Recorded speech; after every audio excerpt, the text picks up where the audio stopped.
Okay, so hopefully you guys see my screen, and we also have Joanne from the Arista team, who's author of this PR, both the HLD and the code. So let me start with the. So is this? Let me see if I can pull up the.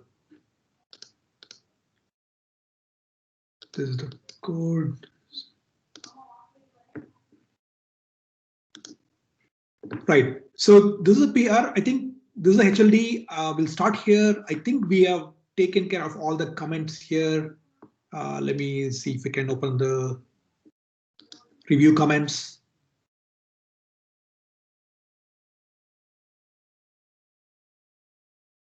I mean, these are all comments from the meeting that we had last time.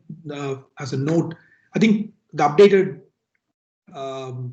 HLD takes care of all of these comments, and I don't see anything. I think it's gone also uploaded. So I think this HLD can merge. Yeah, I did look at it, but I don't have any comments also. Okay, okay, thanks. That's good to know. I mean, we can look at the code now, and it'll probably like any questions we have, we can discuss it in this context. So, John, let me attempt to walk through this code, and please feel free to guide me or jump in wherever it's needed. So let's start with this change. It's in SONiC build image. I think it's mainly to add a new template for the internal kind of the chassis peer, and there's a bunch of new files that adds the new BGP configuration and so on. And let's see what's a good place to start this. I think this. Probably where you are right now. Yeah, okay. Yeah, this is the template file, right, for the internal chassis. So I guess. Well, there are 3 files per like subdirectory. Okay. So we have a instance one, which is applied at the BGP instance level, a peer group, and then a policy one, which I left empty. Okay. So all these really are doing is setting up the iBGP neighbors and the additional sort of instance-wide config that's required, namely that new peer type multipath relax knob on line 5. And the other thing, and these are both called out in the HLD, is that we need to make sure the iBGP maximum paths matches the already set chunk of code.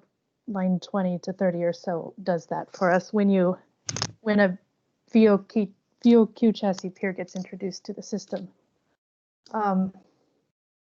Right. Yeah. So I mean, I did this to sort of minimize changes to the other templates. Like I don't know if it's given that about what iBGP should look like on other systems. So that's why that's things like setting the maximum paths iBGP are in this file. Right. I think what may be useful is to just look at the structure of the code here, right? But if you want to discuss exactly what BGP knobs need to be turned on or off, I think at least we have a place here to do that, right? And maybe in this meeting, it might be a better use of everybody's time to go over how the templates get used and how the config DB gets populated and so on. Yeah, I think that sounds good. Yeah, I had a few questions on the same thing. We are using a TAR router at VOQ chassis. I was not clear on this part, but. So, okay, so sorry. Right. So, I mean, I answered that you asked a question. So if you scroll up to peergroup.conf.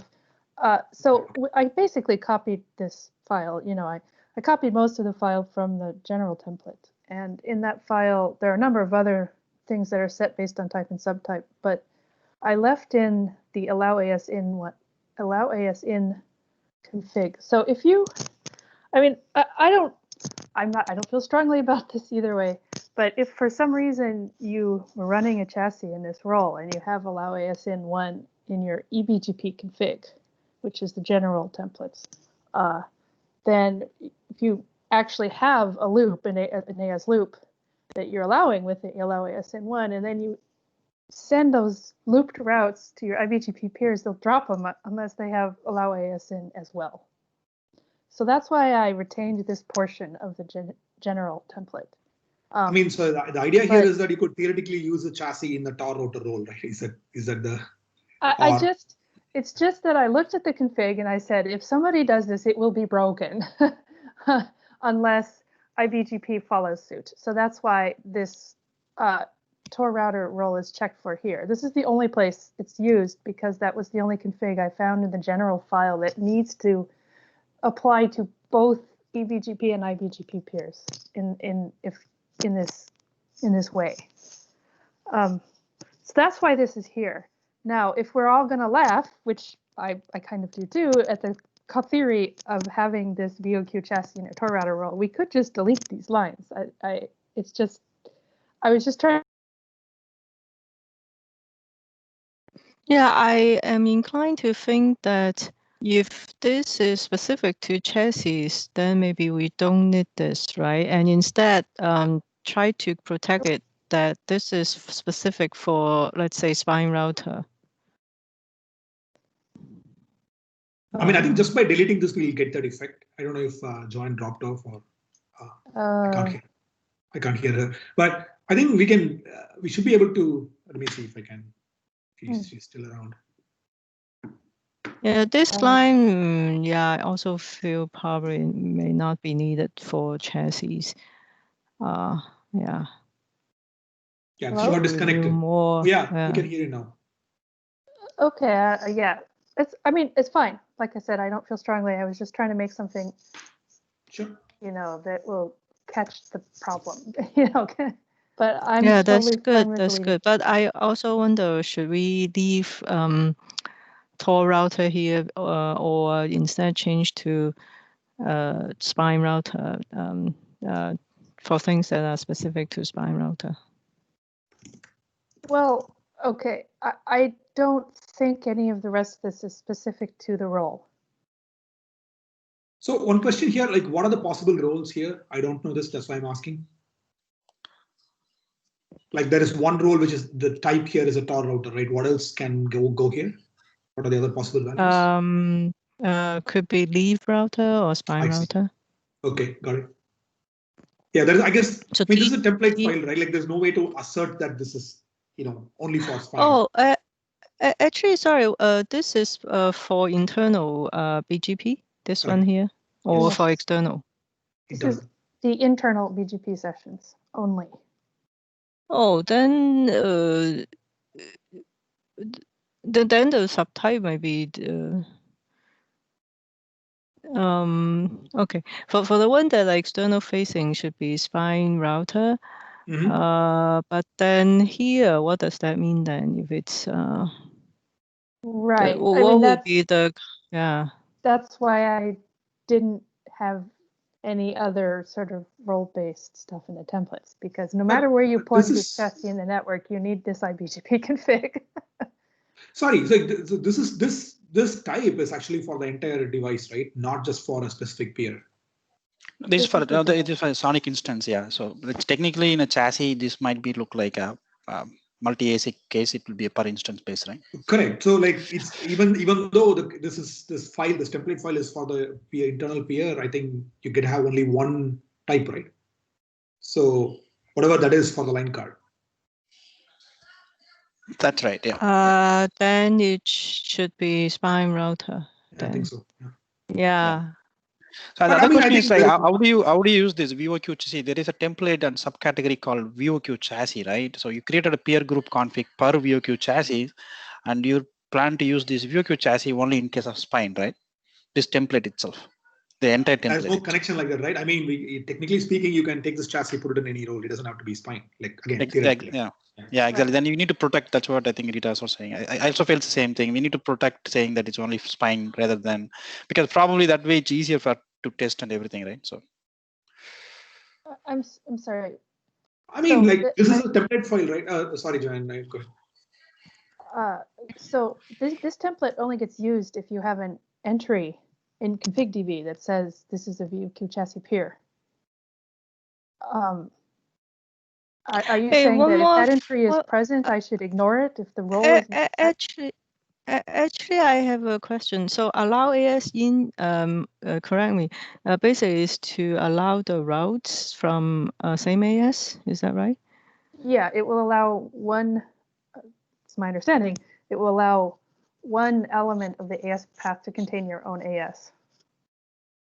So do Normally you those need would be this in dropped. the internal BGP then? Do you need this, or do you, If the or no? external peers are, if the external neighbors have this config and are using it, then you'll need it on the internal peers because you'll send them a loop with a 1AS route. I mean, 1AS loop, right?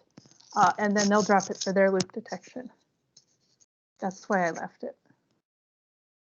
So do we need this then in the internal IBGP configuration? Only if the external configuration has it. And today, that's controlled by this role. This type. Oh, I see. That's why it's I like see. this. So if you look at the general templates, they have this exact same if condition to turn on the allow ASN1. I mean, I don't see a problem leaving this here, honestly. I think because this is a template file, we can't really assert that this is for a specific role or anything, right? We're just generating it for the VOQ chassis peers. So we could leave it with no harm done, right? My main concern would be if later something like how allow ASN1 gets turned on changes, then this template may not follow suit. That would be my main concern with leaving it. I mean, that is true in general, right? Like anything that you change in the other templates, we need to think about what will happen for a VOQ chassis. Like consider the situation where you have actually like a 1RU switch with 2 chips, like a multi-ASIC, right? Like on a VOQ mode, then we would be operating like a VOQ chassis, correct? In that case, and we would form the internal BGP session in that case. And I think this can happen. Like it's not impossible. Right, and in that case, if you're using this Tor router and you want allow ASN1 to work, then you'll need it on this session as well. Yeah. That's why. Okay, I think I understand what Sharon say. Basically, it makes sense. Yeah, I mean, if this is only applicable for Tor router at this moment, then just leave it, right? And in the chassis, it won't be a Tor router, so it won't happen. This line won't be won't take effect. Yeah. Yep. But you keep the same logic. Yeah. All right. Thanks, guys. Okay. Anything else that's interesting in the template files? We could go see how the template files are actually being used. I think. I believe it's this line here. It's here, right? Yes. So this is just another peer manager because we have a new, table in config.db containing these peers. The one wrinkle is that as of this writing, the in-band interface, the VLAN in-band VLAN interface peers are not in config.db. And what happens is that BGP config.d won't push the config to BGPD unless the interface, unless an interface with the local peer address is present in config.db, which it isn't. So I had to. Yeah, so that part, John, I think we are still in the process of moving the in-band port and VLAN. I mean, like I think like you haven't seen those changes, but it'll show up, right? I think you added this because you had to test it, and without this you couldn't test it, I suppose, right? Well, I mean, at the time I wrote this, we didn't, to my knowledge, I didn't know that it was going to go into config.db later. Okay. So that's why this is here. So this extra flag was added just to skip that one requirement that an interface carries your local peering address. Yeah, but I think it can be deleted once the other code have merged and we absorb it. Oh, the next chunk of code has the comment. Okay. When the in-band interfaces, maybe not the next, somewhere down here. Yeah, hold on, let me go there. So when the in-band interfaces appear in config.db, able to load them into BGP config.d, and then we won't need this flag because they'll be present. But this code is based on the current state of affairs. This is a comment that you're talking about. No, scroll down a little more. There's a quick comment here. Can we add the dependency area for interface, the VOQ in-band interface table there? Wouldn't that take care of this one? Sorry, There, what do you mean by adding a dependency? yeah, there is a dependency like a BGP interface or something. Just it's not shown here, but in the file, in the main.py, there will be check for the dependency for the interfaces. Since because we are pairing the IBGPs via the VoIP in-band interface, we need to resolve that dependency in this main.py. But I don't know whether we have to do it in this place or it can be done in the as part of the template itself. Yeah, here. Here, right? Yeah, Right. here, this place, we need We to would add add it the here for when the it VoIP exists, interface. Yeah. but it doesn't exist yet. As Yeah, it that's the doesn't plan. do. So that's the plan, though. Okay, We so will if we add- do that, we still need this require interface in config.db. No, I don't think so. Okay. because So that's it will why check the table for the presence of the interface, right? right. So you'll be adding this one here or Yeah, that's the plan. I think Okay. I think right now we are just kind of different parts of the code are in flight. So once we see all the in-band VLAN code in here, I think the plan, I mean, that's what Joanne said. She has a comment here, like this comment here. I see. Okay. All right. Yeah. So the So in-band VLAN is going as a separate config or is going as part of same config? At least for in-band port, we were thinking to keep it in the same interface table because it's a local port. It's So the you same will put it in interface table. this one for Yeah. the in-band port? Yeah, I mean, because it's kind of, I mean, at least that's what the current proposal. We will discuss this little later. So I think that's one thing that we haven't actually posted a PR for it. So we will do that. And this hasn't been frozen yet. Like I think we were thinking about adding a new one, but I can see the point of just adding it to the existing interface. No, so, yeah, no, for port is fine, but I think VLAN you may not be able to put it in the VLAN interface because that means Sure. something else, right? Yeah, it's a SONiC VLAN versus the other VLAN, right? It's Yeah. a totally different VLANs. Yeah. Right. Okay. We might have to add a new table for the in-band VLAN approach. That's what we are at least doing. Okay. I mean, even so, it's not complicated to add it here, right? It's in config.db. It's another table name.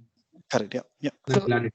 So that depends on the table where you have the IBGP interface, right? So right now for IBGP, we have the interface from the VoIP in-band interface table.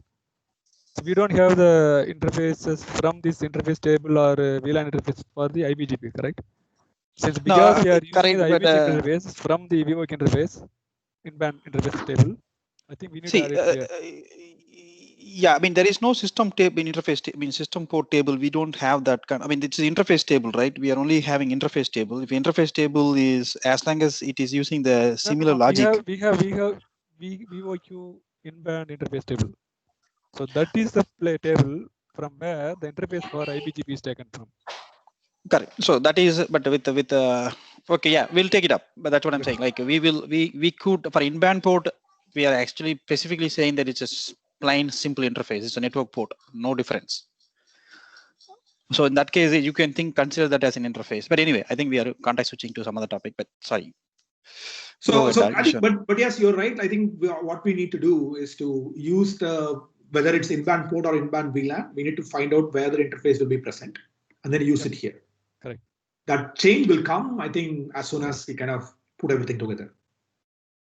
So then this will be updated to deal with that. So do you want to put that and remove this, or you want to? I mean, how you guys want to planning to do that? Do you want to? This will not merge.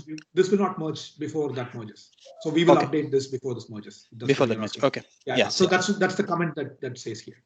Yeah. Okay. Cool. Okay. I mean, so I guess that's the main kind of. Other than that, it's just like Joanne said, we're adding a new table that describes the internal neighbors, and then there's a template files to go along with it, and I think that's the crux of this change here. Everything else is testing. I think which we can go over minutely, right, John? Did I get that right? That's the BGP config change. There's towards the bottom. There's the minigraph parser change. Okay, go there. Minigraph. Yeah. So to add the new chassis config.db table for the peers, and this is in the HLD, proposed adding a new basically flag to the BGP session, and I named it VOQ chassis internal. So we need to be able to parse that out of the minigraph and put those peers in the new config.db table. So that's this change. This code is not terribly modular. So I tried to just sort of say, okay, the table we're going to dump it in depends on the peer type, and that's what this change does. Yeah, this makes sense. And then there's a little bit of test code for this following. And that is all the change. Those two things. Okay, this is a test code. So you have a, so I guess the mini graph will look like this there. Yeah, here. I guess this is a new session that you added without the flag, and this is something that you added with the flag.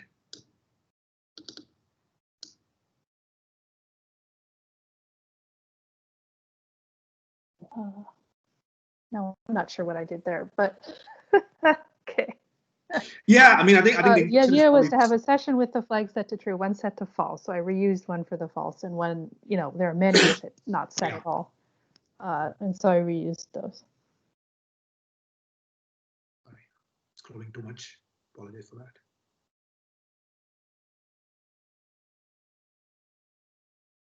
that. Anyway, and there's a little test case added to the test config gen for this. This is what the rest of the test cases look like. Okay.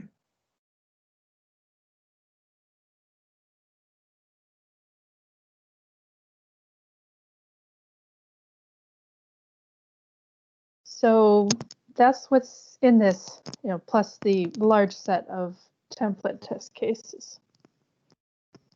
Okay, so let me go there, and unless people have comments here.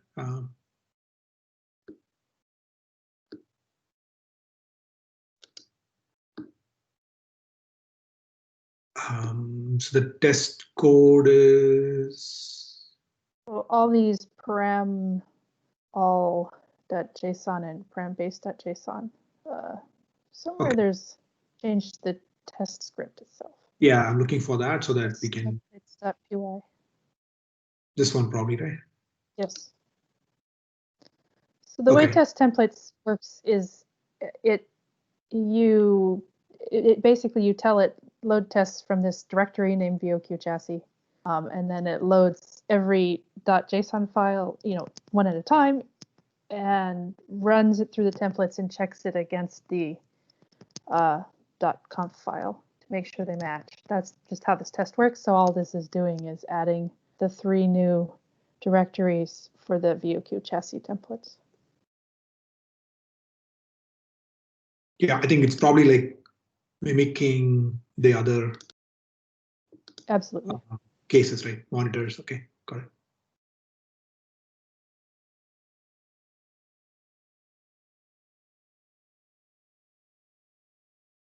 Yeah, I mean, I guess this is just empty. It's nothing interesting there.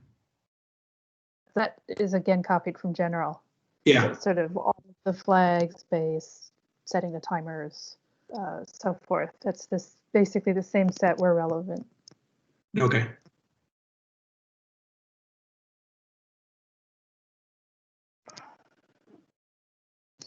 Okay, so I guess this is we had this discussion about Tor router here.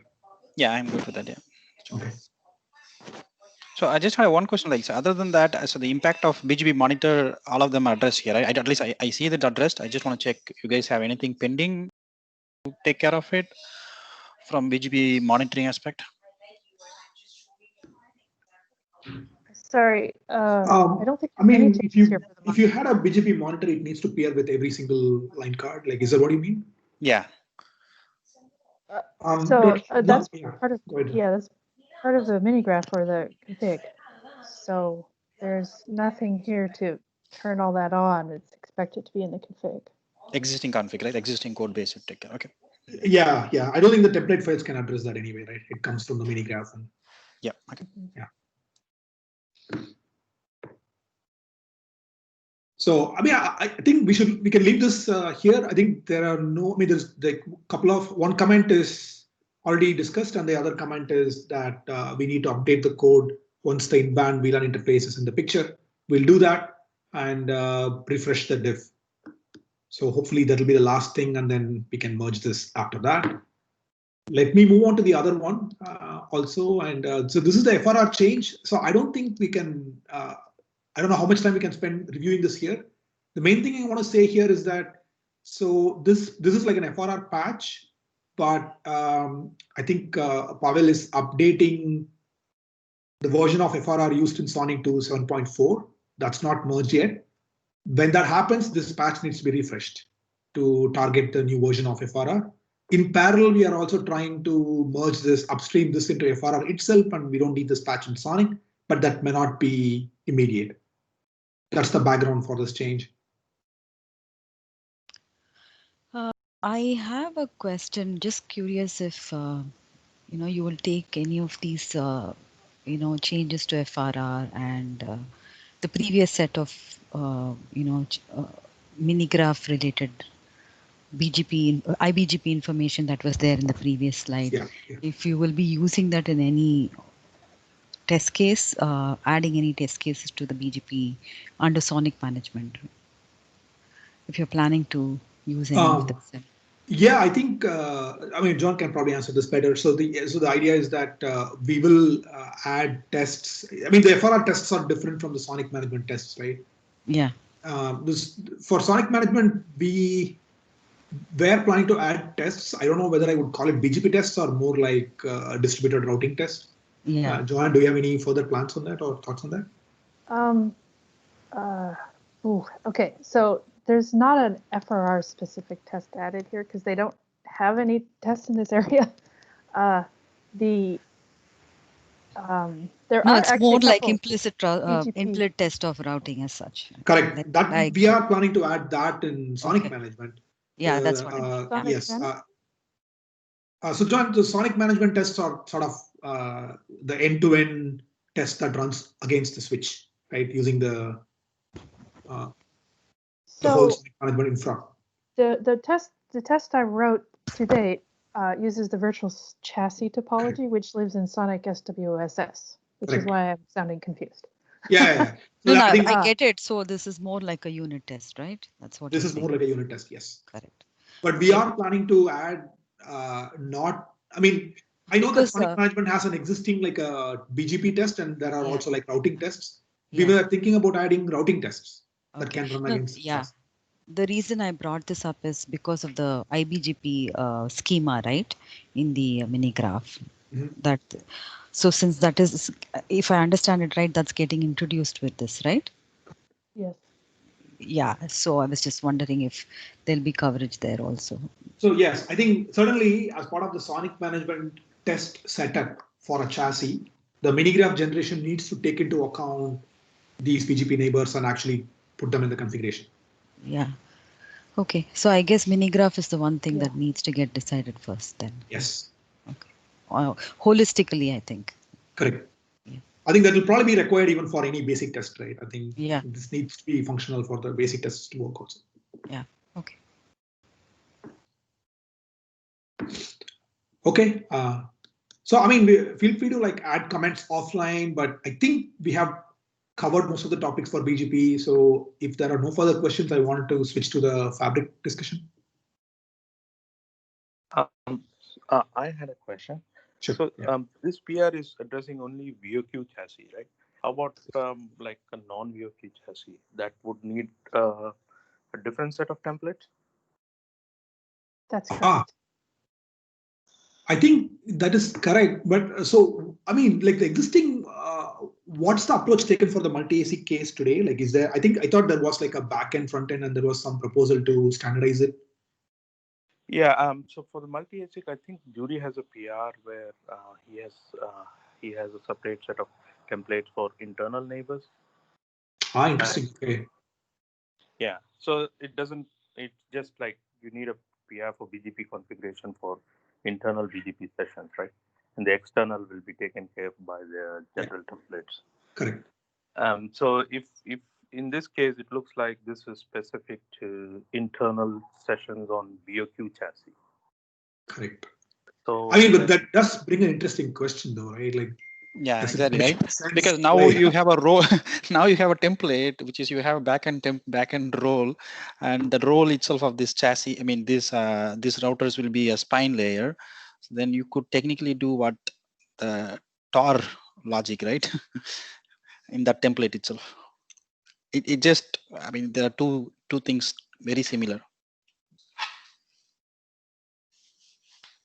Yeah. Sorry, I didn't quite get that part. I mean, so I guess where we are going with this discussion is that should we have one set of templates for all chassis and then somehow have like a role or something or some other flag that change, like that tell you whether it's a VOQ chassis or a non-VOQ chassis, so that only the VOQ chassis has some additional things like this multipath relax and so on, right? Which may not be required or which is not required for the regular case. No, yeah, can you come down? That's what I was. Can you come down, Ishwaran, all the way to where we are checking for this? Yeah, right here. If config DB metadata is localhost type spine layer, then you would end up seeing for your internal peer, then those extra information will be added automatically, right? For the backend BGP peers. Sorry, the localhost type is for the whole chassis, right? So whole chassis SONiC that we instance. do, it will be spine layer for all. I mean, for the whole device, right? Yeah, we can't use that. Like we have to introduce something else. Sorry, why? I mean, because I thought the backend you would know that this is the VOQ chassis rule, or like, yeah, maybe as you're saying is the chassis type is something. What the type here is a role type, device type, right? I thought the device type is more than enough to say that this is acting as a backend VOQ or backend multi-ASIC. Yeah, we don't. I mean, I think like ignoring the exact specifics, right? I guess the larger question I have is that now we are introducing a set of templates on a table for VOQ chassis, and I'm assuming we are also going to introduce a set of templates on the table for non-VOQ chassis for the internal BGP. Correct. Both are backend BGP peers. Both are backend BGP peers. The only difference is between these two backend BGP peers are whether VOQ or non-VOQ. Correct. I won't use the word backend. They're internal BGP peers. Internal peers. Okay. Internal peers and type VOQ or on type not VOQ. Not VOQ. So the question is that should we have like try to have one set of templates, or is it fine to have two separate tables and two sets of templates? I thought we had basically settled on having the two tables. Yeah, I'm just like making sure that people are okay with that. Like, I mean, just seeing the implication here and making sure that people are comfortable with it. We did discuss this. I agree. Yeah, actually, we did discuss. I mean, that's the reason I kind of, I signed off this because we did discuss this during the HLD itself.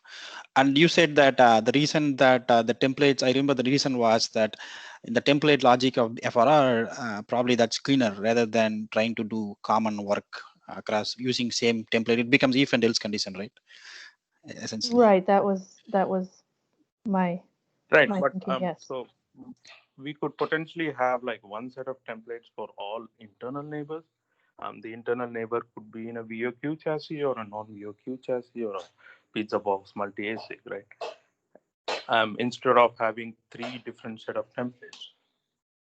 But if they have different, if their topology, if their location in the topology is different and they have different settings required, I'm not sure how that's actually easier to manage. Yeah, I think it just comes down to how much if else you will see here, right? And more or less. Yeah. I mean, I think we can start here. I think this is exactly where we landed last time as well. We can start this way and see if you want to unify it. It's not hard later, right? The reason I'm saying that is like if let's say we want a new FRR config across the board, like for all layers. Correct. You have to go and change everything. Yes. Yeah.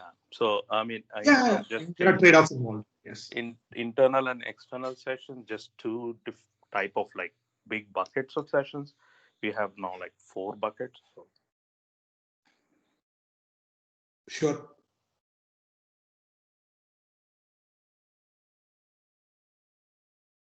So you guys have already PR raised, Arvind? Is it Arvind? Yeah, he has a PR for separating the internal session. Okay. I mean, that's something we can, if you can put this here, just take a look at it. But yeah, can you add a comment here in this page to point us to the PR, Arvind, and then we can look at this offline?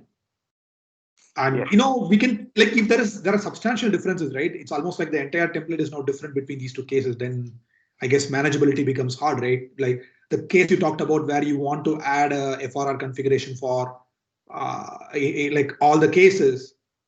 Then you will still have to hunt around and say, okay, is this added in this if else condition correctly and so on, right? Like it still becomes a little challenging. You'll still need to evaluate it for every topology. Okay, sure. Yeah, I mean, please add a comment, then we can like take another look offline and see whether we want to try and unify this or leave it like this for clarity. I think it's a trade-off between clarity and just awareness that all these things exist when you're making a global FRR change. Okay, yeah, I'll add a comment. Thanks. Just wondering, like, is there any recommendation from FRR templates to say that, like, if you have a different parameters for a different two set of IBGP peers or same eBGP, you need to have two different, config templates. So is a recommendation from FRR to have a different template, or they have if and else condition with the different? Because this, from FRR template point of view, this checking a config DB at this point is not FRR, right? It's coming from non-FRR logic. Yeah, I don't think they care. Okay, there is no SONiC thing. Yeah, there is no SONiC. Okay.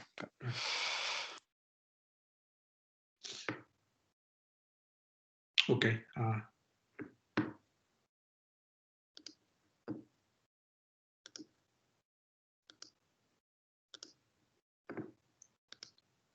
Sorry, I was just jumping around.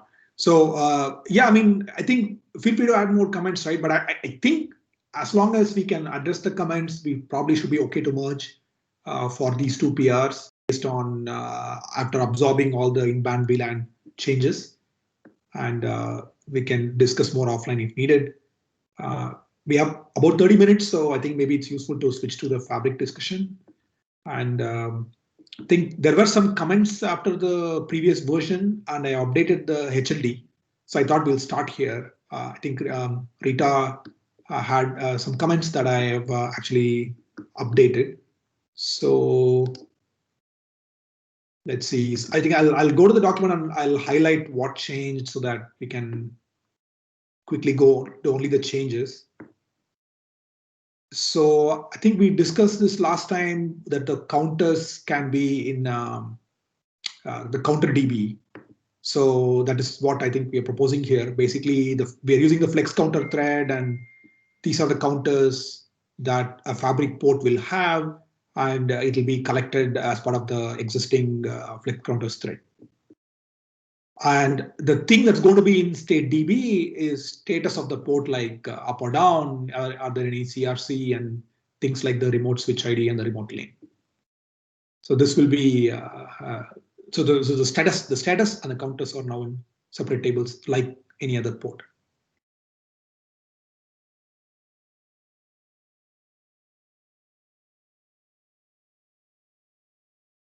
Any questions on this part?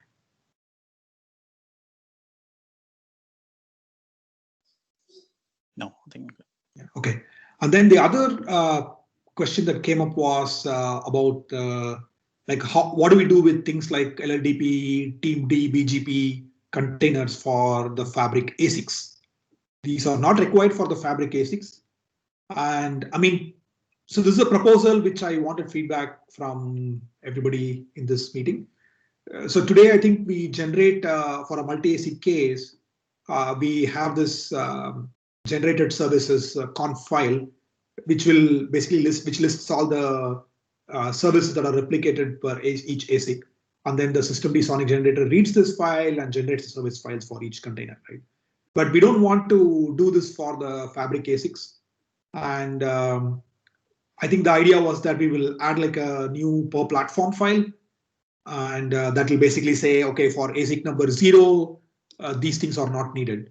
So we'll update, and then we'll update the systemd SONiC generator to also inspect the disabled services file before it generates the service files. So one comment I have, so we have something called feature table now in SONiC. I think we can, so there's the init config.json, which creates the state for each feature, whether it's enable or disable. So that is at during build time. I'm not sure, like, do we know at that time whether a given feature will be needed or not? Build time, but yeah, what is yeah, it? It's a Jinja to template based file generation. So, no, I don't think we will know. I mean, the problem is that like this is the supervisor card is booting up, right? And it has 12 or 18 or some number of ASICs depending on your chassis configuration. So you need to do something per ASIC here. Yeah, basically during build don't have any flag, like is there like something like for backend ASIC we are generating something or not? Yeah, I think, do we have a or flag like fabric that? ASICs? Can we detect that, or maybe I can point to that file, maybe if you can. Yeah, do you mind like leaving a comment here and then? Yeah, I will leave a comment. So that way then feature table itself will make the service unmasked and it will not even start the service. I think that's what we discussed, but I remember that came up, right? Future mask. Okay, if it's a compile time, I mean, if it's build time, I'm not sure what we use to generate the template file, like based on something, right? It must be based on something. Actually, that can be enhanced during runtime during init also, but as of now, there was no use case to do that. So yeah, so as of now, it is build time, but this is just a Jinja file that can generate in runtime also. Okay. Nock, do you know something about this? Have you looked at something like this? No, I wasn't aware of that. That would be that good to know. Okay, yeah, I think if you can leave a comment, I think this part, I think we did want some feedback from you also. I think it helps. Thanks. Yeah, and one more comment, like at least, so like I don't know, we will need SWSS for fabric card, correct? Yes, we will need SWSS. Yes. So currently we have some dependency between SWSS and TeamD. Like there's a peer service. So like when SWSS starts, it starts TeamD also on its own, basically as a dependent service. So I'm not sure whether just putting TeamD will help here. Actually, we just remove the dependency for between TeamD and SWSS. Okay, because I'm not sure how you did it, because that is needed for like all the other cases other than this. So I'm not sure how we did that. Okay. I'll look at that. Yeah. So but I just wanted to bring that point. Like there are sometimes there are dependent services, so just putting one service will not help. Okay. No, but it's SWSS. TeamD depends on SWSS, right? Not the other way around. Yeah. So when SWSS starts, it starts TeamD also. Oh, it starts at TeamD also. Okay, I thought it's TeamD needs, TeamD, okay. I thought there's a dependency. It says TeamD waits to SWSS to be started before TeamD gets started. So that is okay in that case, yeah. But yeah, so yeah, I'll put those two comments here. Yeah. Okay, great. Thanks.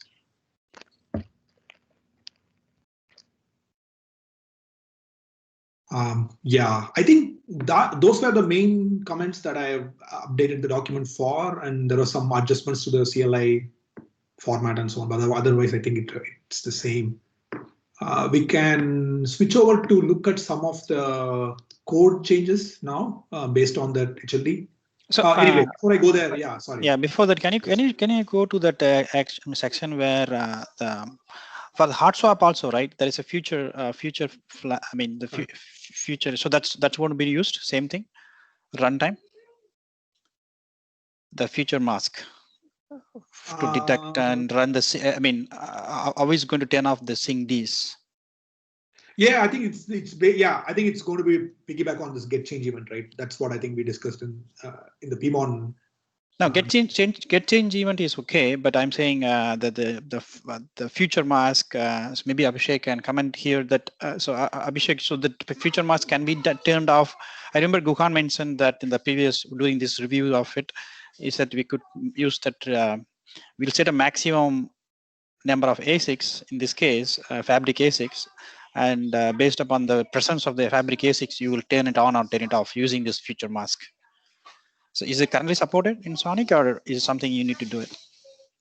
Yeah. Currently, we have like for multi-ASIC, if the feature has 6 services, we enable all 6 basically. So that logic is there. No, but in this case, I think you can time. have like some arbitrary card in the middle going away, right? So that is a build time, right? So here it's a kind of runtime. Oh, card goes away. No, yeah, so it's like you have fabric chip 0, 1, 2, 3, 4, and then 1 and 2 are gone, and we want to turn off all the. I mean, we were planning to add like a new service for that, new systemd service that will do this. Yeah, currently I don't think that will handle that runtime card removal or not. That is a more a config-driven approach. Yeah. Okay. So so the future mask can be turned it off while it's running. Is that plan to do that way, or you wanted to go officially disable this? There's another system. I thought you guys are looking at the future mask to do that work itself. Can you basically question is, can you turn off the future while it's running? Yeah, we can turn on. So we have a config command. So if the feature is running, if somebody says disable the feature, basically that will go and disable those services and mask them out. Okay. And you can enable them also while running. And it will be essentially basically making systemd disable this Dockers and right. Okay. Yeah, service enable disable basically. Service enable disable, and that's already part of the SONiC infrastructure. Basically, that is already there. Okay. And the command itself, the trigger to call that. Okay, we'll take. I think Ishwaran, maybe that's something. What is the command? I think I might be.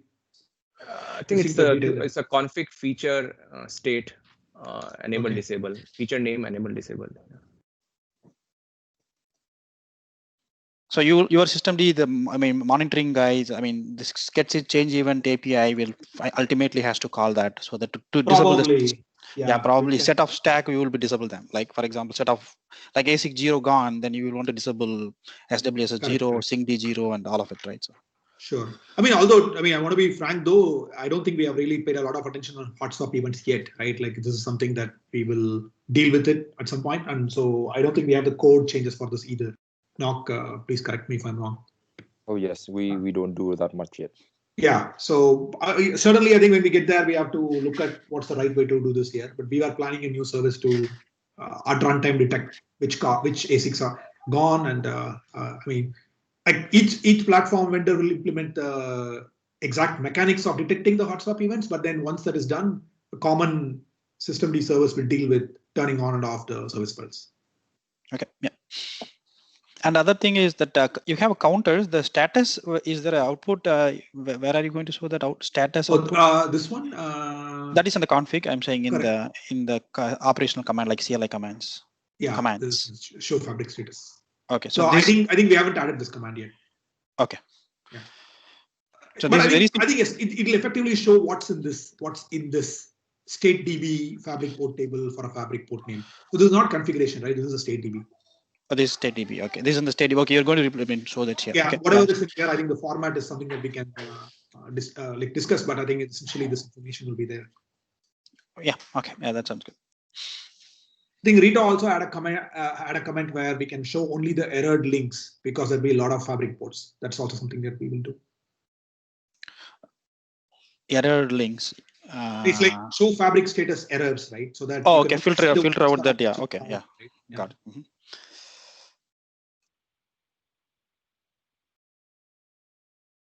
Yeah, I think that we probably are not going to jump on the status reporting right away. Like we'll first merge the other changes to actually turn on the ports and manage the ASICs and so on, and then we'll do the hot swap and the show commands right after.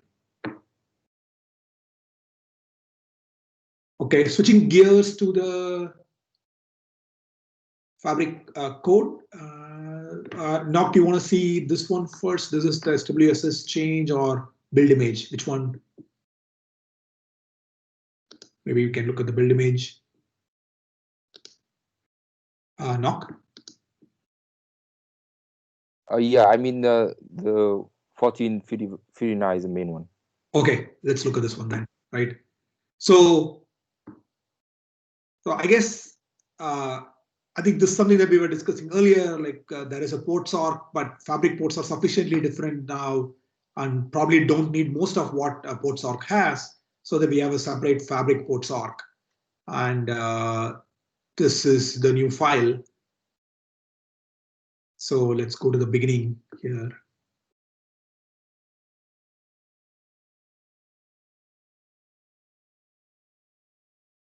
So, okay. Yeah, essentially, I think we are, maybe we should start from main or something. Let's see. Yeah, we should start from main. Oh, there's no change in main? So the idea here is like we are waiting for one pull request 1431 to merge. Okay. Okay. So from that we know what kind of ASIC is, if it is Fabric ASIC or if it is NPU with Fabric ports enabled, then we will handle we will start the Fabric code from the main. Got it. So this is waiting for the Nokia PR to merge up, and then you'll add code that actually starts the Fabric port arc. Yes. Okay. Okay. Got it. All right.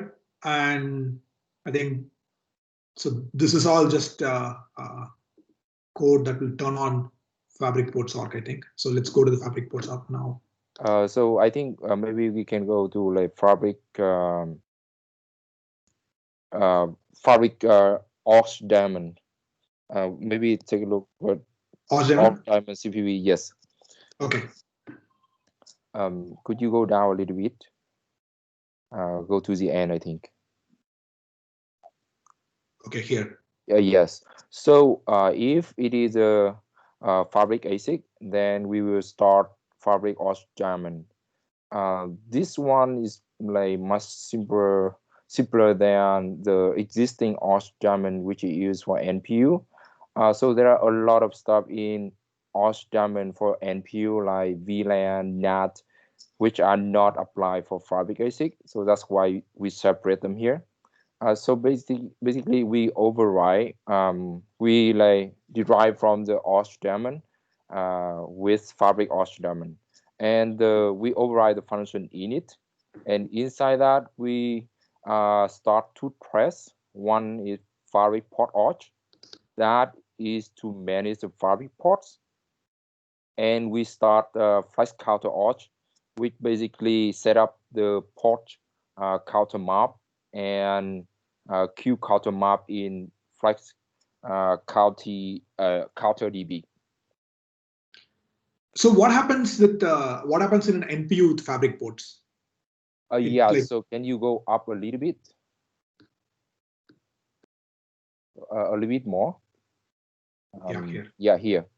So this is for like so this is a regular Ox Diamond, like. Yes, it is for NPU. Correct. So if it is like NPU in the VOQ mode, this means the Fabric port will be enabled. Then we will create a Fabric port Ox for the NPU.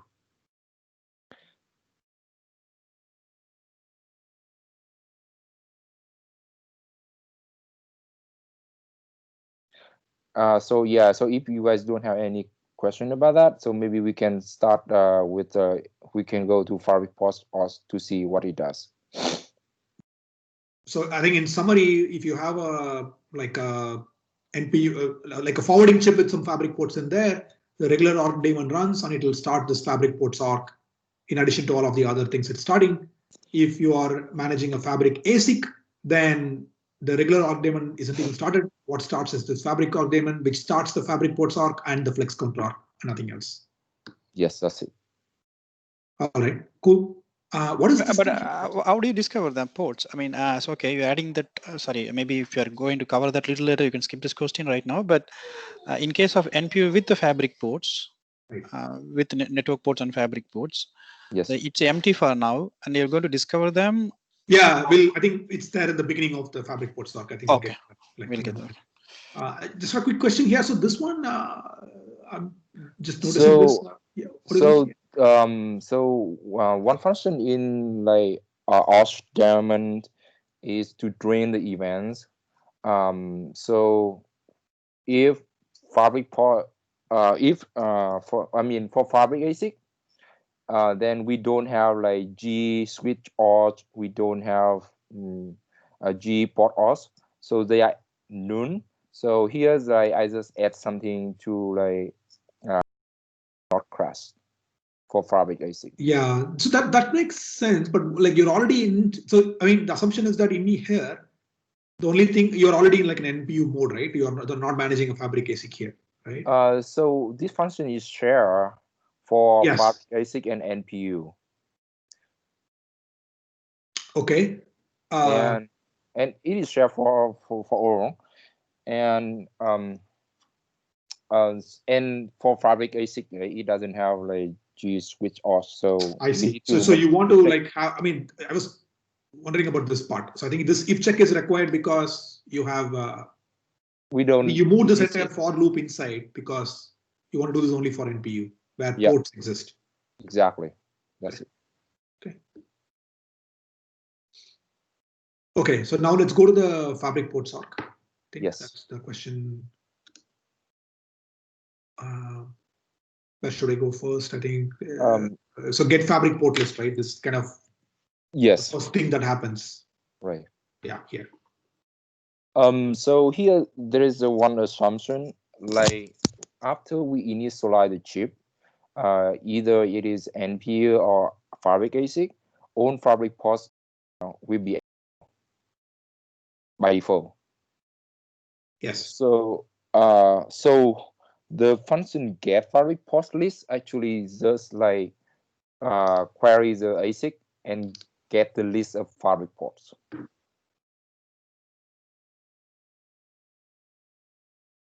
So does that answer your question, Suresh? Yeah.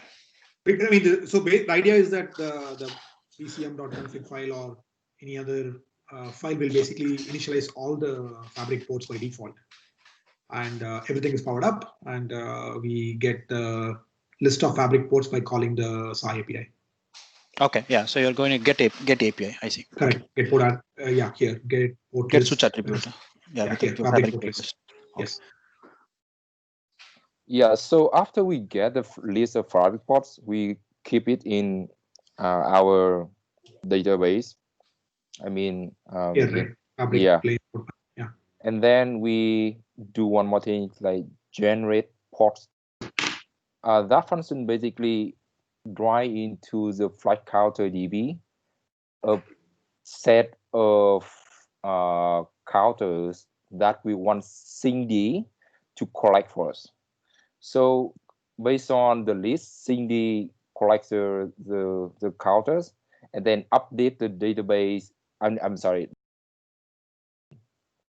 So this is the one that does it, right? Like here is where we do. So we just like set up the mapping in Flash Counter DB, and SIND will do the rest.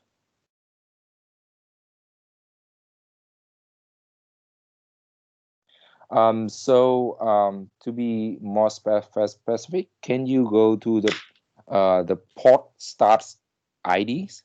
So these have the list of counters that we are collecting for the port. Yes. Can you search? It should be from the beginning. Yeah. So we got this list from Broadcom. It is what they currently supporting is SONiC for fabric ports. Yeah, I mean, SAI. Yeah, this is a SAI list. Yeah, I think the most important ones are in fabric data units and out fabric data units. So in is I cells and out are TX cells.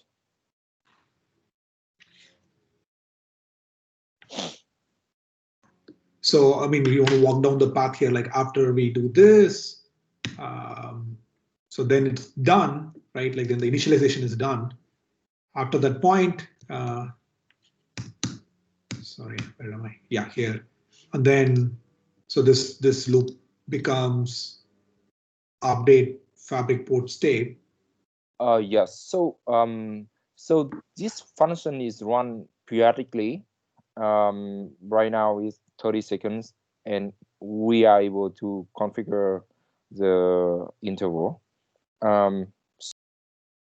Size function for each carries the fabric ASIC or the NPU about one fabric port, like what is a remote switch ID, what is a remote length, and about the status of the link is up or down. I think the missing part, I have the deep, but I didn't have it here.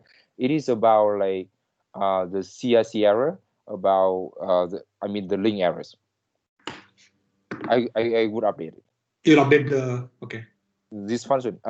Yeah, I a little bit hesitate to add it here because like I feel it's a little bit specific for Broadcom chip. I'm not sure other chips could have this kind of error. See, I think the thing though is that these are SI APIs that we are trying to get, right?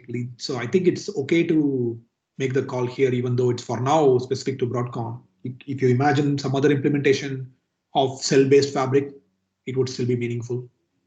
Could be. So basically the API like get the link status, and then it returns me a bunch of errors. And I feel like the errors is very Broadcom specific. Some errors like CRC, I think is common, but some error like misalign and TRX, I'm not so sure they are common. So that's why I mean, are they, if they are SI attributes, I think we are fine referring to them here, I think. Okay, sure. You can correct me if I'm wrong. That's what I would expect. Okay. Yeah, so it is the key idea of the update fabric port status. So how is that time interval 30 seconds that you mentioned? Is on the top of the. Can you up to identify on the top? Here. Fabric pool, this one, right? Yeah, the fabric pool. Yeah, actually is on the top. Yeah, here. Fabric pool interval default. Got it. Yeah. And the last thing about this code is like get the queue. The function is like can you go down a little bit? Get queue mapping. Yeah, here you go. Yeah. Sorry, so there must be like a. This function a little bit like different from the get port mapping. So similar to the port counter. Sorry, I don't think I'm in the right place. So what is the function again? Oh, let me explain about what function does first. Okay, sure. Similar to like so for fabric port we have port counters, and we also have the queue counter for a port, which is like the buffer usable at the moment. So basically, what we do is we also set up the queue mapping in flash counter DB, and then Cindy will collect the counter for us, and then Cindy updates the counter DB. So if you go up a little bit, go to the top, and you're going to see the list of queue counter that we are collecting for fabric ports. I mean, go up to the so this is going to come from QIDs, right? Yes, exactly.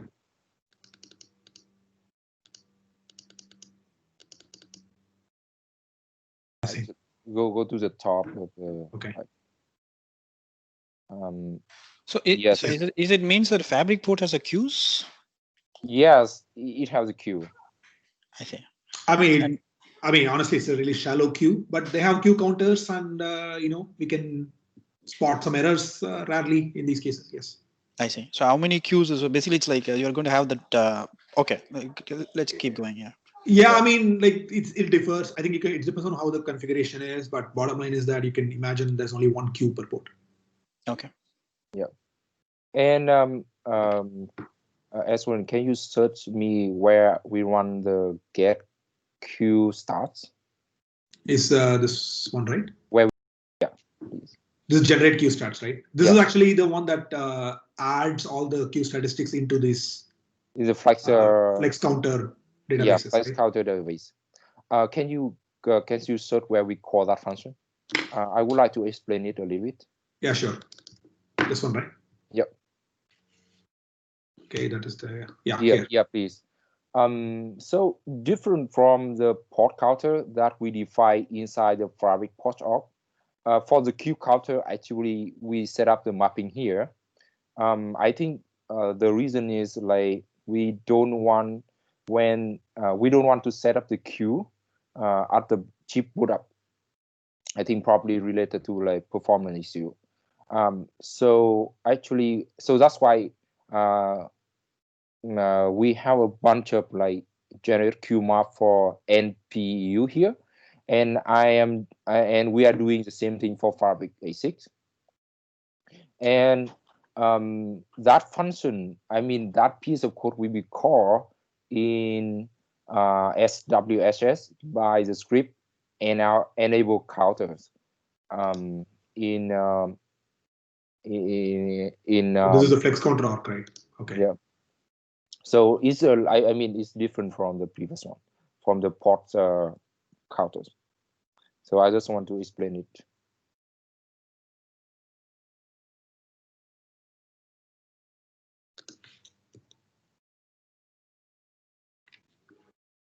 Yeah, that's pretty much it for this review. So maybe we can jump to another review to show. Yeah, I mean, there is like 7 minutes left. I don't want to hurry up people here. Want to wait for some questions and any comments? Okay, sure.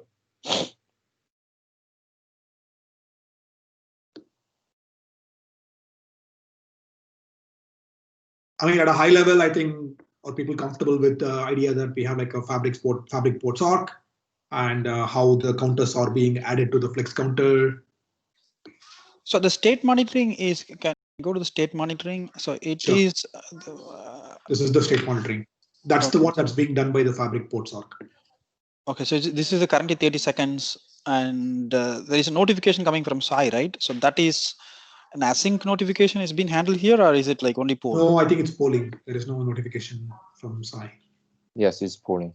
Oh, it's just a polling. Okay. Yeah. SAI, we don't have an async. I mean, like to draw a contrast with front panel ports, right? If the front panel ports go down, like we have the kernel involved, right? But in this case, kernel is not involved, right? That doesn't even know about the fabric ports existing in the system.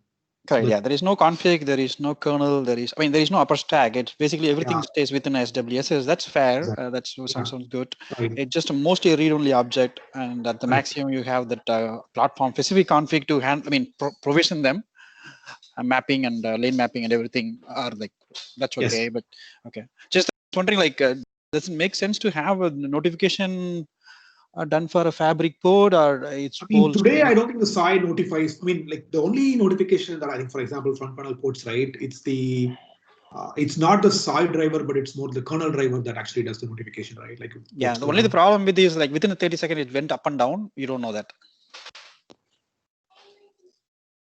Yes, you will get some statistics on it though, like things like if that happens, you will get like the number of times CRC. I mean, you're reliant on the hardware to detect those things. I agree. Yeah, I mean, as long as it's captured somewhere, or are you saying that it's captured somewhere? So I think if the port goes up and down, we should see the. Let me think. What should we see go up? I think we should see the CRC error count go up for sure. Yeah, but the only difference is the blip, the flip of the information is how do you differentiate it, right? So that's what I was thinking, that polls would get going. It's okay. I think the errors are latched, meaning if the port goes down, the port can go down for multiple reasons, right? It could be misaligned, it could be any number of reasons. All of those reasons are latched. So when we get the port status the next time, we'll get the current status. We also will get the errors, right? Nok, do you think that's correct or? Yes. Here? Sorry. Yeah, I mean, for fabric ports, I don't know. Like we want to know right away when it's down. We don't need to know right away. The only thing, as long as we know that it's went down, up and down, that's what something we want to capture, right? You can know that by pooling or CRC error. Correct. I guess that's the question, right? I think as long as the CRC error is supposed to be latched, right? So when it does go down and then we kind of record it, or the hardware records it, and then we'll come back and then we look at it and we get that error, then we are fine, right? Yeah. So I think this is part of the get status here, right? So it's not just the current status. We also get additional statistics on the port, so that will tell us more. Yeah. Okay, so you will look at the CRC and it get latched and yeah, I think there are many like 4 or 5 reasons why the port can go down, and each of those reasons is latched. Yeah. Okay. Our experience for fabric ports. Okay. So can you explain what do you mean latch mean here? I mean, latch, I mean like let's say there is some misaligned, right? Like the cell, let's say the port goes down because it lost power on the other side for some reason, right? Yeah. Then I think there is an RX LOS error that bit gets set. Oh, I see. Okay, there is some separate indication for you to the. I see. We get that bit, right? Then you know that it happened in the between your polling interval. Okay. Yeah, just that. Yeah, I mean, as long as it captures is okay. 30 seconds. If it's a multiple up and down, as long as we capture number of times where up and down happened, also fine. Yeah, I mean, I think we probably can build on top of this polling some logic to detect which fabric ports are flaky, and you can probably like even build some logic to. Can you add that comment here maybe, or I can leave it here? Just I mean, if you guys can add that logic here and add attribute on the state DB to say that number. Detect if a link went down or down flat during between the polling period, right? Yeah, and keep it in the state DB with maybe like a total number of up and downs, right? That might. Yeah, makes sense. Yeah, that makes sense.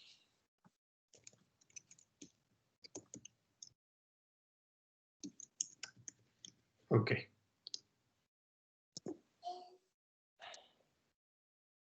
All right. Cool. Yeah, so we are actually almost at the end of the hour. The other review that we wanted to go through is this one. Maybe we should do this next week. Feel this is not large, I think, because we also talked about refreshing this a little bit. So we may come back. Do it next week. I think we want to also hear about the future mask so that it's much easier to visualize or get the full picture of it, right? So sounds good. Okay. Because the supervisor Ds and the system Ds, how they're going to interact with each other and things like that. Sounds good. Okay. Cool. That's I think that completes this this part. All right. Thank you, Ishwaran. Thank you, everyone. Then I'll connect offline for the next week's agenda. Thanks everyone for joining. We can drop now. Thanks everybody. Bye. Thank you. Thank you everybody. Bye. Bye.